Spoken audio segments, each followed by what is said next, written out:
एक बार की बात है, किसी दूर देश में वहां माया और तारा नाम की दो लड़कियां रहती थीं। एक दिन जंगल की खोज करते समय उनकी नजर एक छिपी हुई गुफा पर पड़ी।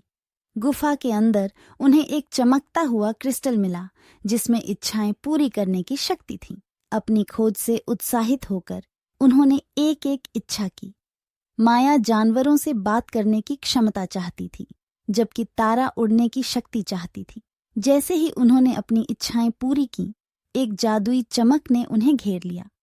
माया ने खुद को पक्षियों, गिलहरियों और यहाँ तक कि छोटे कीड़ों के साथ संवाद करने में सक्षम पाया।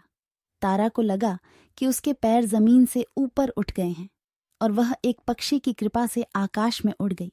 अपनी नई क्षमताओं के साथ माया और तारा अविश्वसनीय साहसिक कार्य पर गए। उन्होंने जरूरतमंद जानवरों की मदद की, रहस्यों को सुलझाया और उन जगहों की खोज की जिनके बारे में उन्होंने केवल सपना देखा था। रास्ते में उन्होंने दोस्ती, दयालुता और अपनी शक्तियों का जिम्मेदारी से उपयोग करने के महत्व के बारे में मूल्यवान सबक सीखे। लेकिन जैसे जैसे समय बीतता गया, माया और तारा को एहसास हुआ कि उनकी इच्छाएं प्राकृतिक संतुलन को प्रभावित कर रही थीं।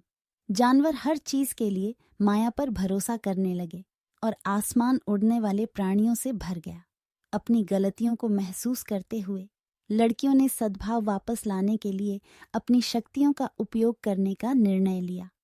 माया ने जानवरों को आत्मनिर्भर होने के लिए प्रोत्साहित किया, जबकि तारा ने प्राणियों को यात्रा करने के अपने अनूठे तरीके खोजने में मदद की।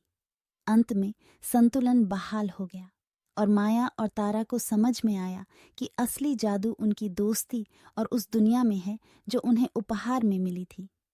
उन्होंने क्रिस्टल को गुफा में लौटा दिया, यह जानते हुए कि इसकी शक्ति को संरक्षित किया जाना चाहिए और केवल अत्यधिक आवश्यकता के समय ही उपयोग किया जाना चाहिए।